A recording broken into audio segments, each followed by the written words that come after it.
Hello friends, Sangeeta क्रिएशन्समध्ये तुमचं खूप खूप स्वागत आहे। आज आपण पाहणार आहोत नेटची फुगाबाई कशा पद्धतीने स्टिचिंग करायची ते। त्यासाठी मी ते टोटल 2 स्लीव्ससाठी अर्धा मीटर नेटचं कापड घेतलेलं आहे आणि आता आपण कटिंग कशा पद्धतीने करायचे ते पाहूयात। त्यापूर्वी आता ही जी लेस आहे, ब्लाऊजचं आपण जे स्लीव्सचं कापड आहे त्यापासून मी कटिंग करून ठेवलेलं आहे। हा काठ यूज करणार आहोत आपण या बाहीसाठी। तर हे आहे नेट जे मी डबल फोल्ड करून घेतलेलं आहे। आता दोन्ही नेट मी एकत्र कटिंग केलेलं आहे। एक नेटचं कापड मी बाजूला ठेवते आणि दुसरे हे पहा, हे 2 नेट आहेत। आता एक कापड बाजूला ठेवायचे आणि दुसरं नेट मी फोल्ड करून घेणार आहे। कटिंग करताना मात्र तुम्ही दोन्ही कापड एकत्र करून कटिंग करायचं आहे। मी तर कटिंग केलेलं आहे। ती क्लिप मी जोडायची विसरले, तर मी दाखवते तुम्हाला काय करायचं आहे। ज्या वेळेस आपण कटिंग करणार आहोत त्यासाठी मध्ये आपल्याला 10 इंच किंवा त्यापेक्षा जास्त तुम्ही जेवढ्या प्लेट्स हवे तेवढं कापड घेऊ शकता। आता मी तर 12 इंच मध्ये सेंटरला कापड सोडलेलं आहे। फोल्ड केलेला बंद बाजूकडून 12 इंच कापड सोडायचं आहे आणि वरचा पुढचा जो भाग आहे तिथे आपण जे पेपर पॅटर्नवरती स्लीवचं कटिंग केलेलं आहे त्याला मधोमध फोल्ड केलेलं असतं तेच पॅटर्न इथे ठेवायचं आहे, कारण कापडाची जी घडी आहे ती डबल आहे। आता इथे पहा, मी 11 इंचाच्या पुढे हे पॅटर्न अशा पद्धतीने ठेवून असं कटिंग करून घेतलेलं आहे। हे अशा पद्धतीने मी कटिंग केलेलं आहे। आता हे कटिंग कसं करायचं याचा व्हिडिओ मी ऑलरेडी अपलोड केलेला आहे, त्याची लिंक मी डिस्क्रिप्शनमध्ये देते, ते तुम्ही पाहून घेऊ शकता। आता कटिंग केल्यानंतर आपण टाकणार आहोत छोट्या छोट्या प्लेट्स। तर प्लेट्स टाकण्यासाठी आपण जिथे 11 इंचाच्या पुढे जिथे मार्किंग केलेलं होतं त्या मार्किंगला आपण इथे छोटेसे कट दिलेले आहेत।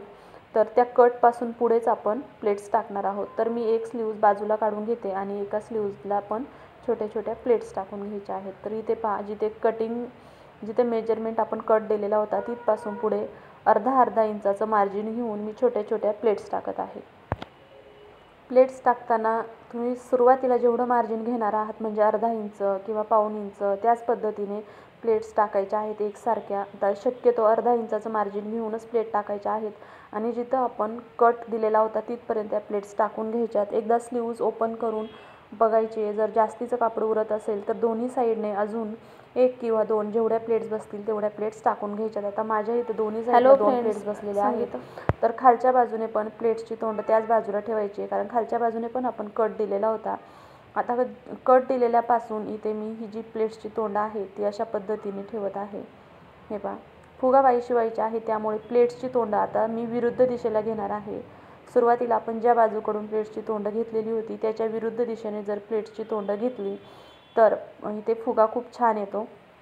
गोपीबाईचं स्टिचिंग वेगळं असतं, कटिंग जरी एकसारखं असलं तरी स्टिचिंग मात्र वेगळं असतं। गोपीबाई आणि फुगाबाईमध्ये हाच तर फरक आहे की फुगाबाईमध्ये आपण प्लेट्सची तोंड विरुद्ध दिशेने घेतो, मात्र स्टिचिंग करताना ज्यावेळेस आपण स्लीव जोडतो त्यावेळेस मात्र प्लेटची तोंड फ्रंट बाजूने येतील ह्याची काळजी घ्यायची। आता मी हे जे पॅटर्न आहे ते स्लीव्जवर ठेवून बघते तर व्यवस्थित आपलं पॅटर्न तयार झालेलं आहे।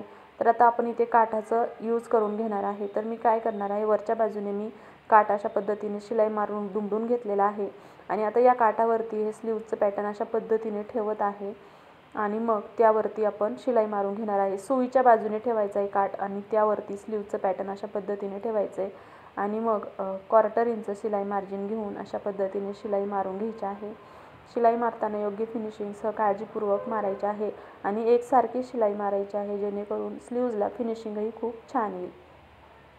तर आता तुम्ही इथे पाहू शकता अशा पद्धतीने मी शिलाई मारून घेतली। त्यानंतर ही पट्टी आतल्या बाजूने फोल्ड अशा पद्धतीने करायची आहे। आधी ओपन करायची, त्यानंतर पुन्हा एकदा दाबटीप देऊन घ्यायची आहे।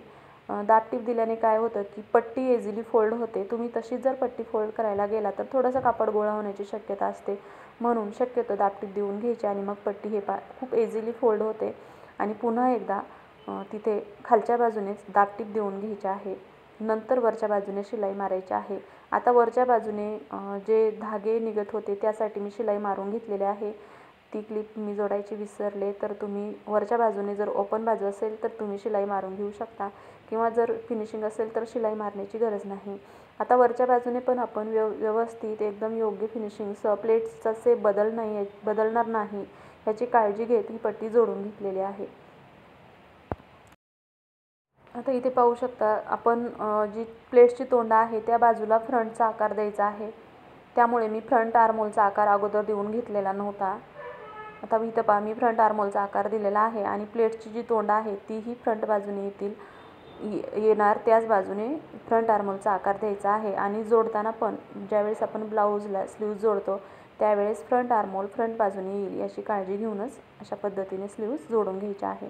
आता या स्लीव्जला मी लेस वगैरे वापरणार आहे, तर मी इथे ही जी लेस आहे ती मी इथे वापरणार आहे. खालच्या बाजूने तिला शिलाई मारून जोडून घेणार आहे, किंवा तुम्ही हात शिलाई वगैरे मारू शकता.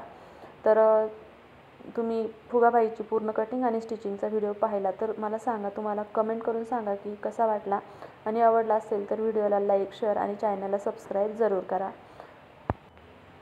पूर्ण व्हिडिओ पाहिल्याबद्दल धन्यवाद आणि सर्वांना श्री स्वामी समर्थ.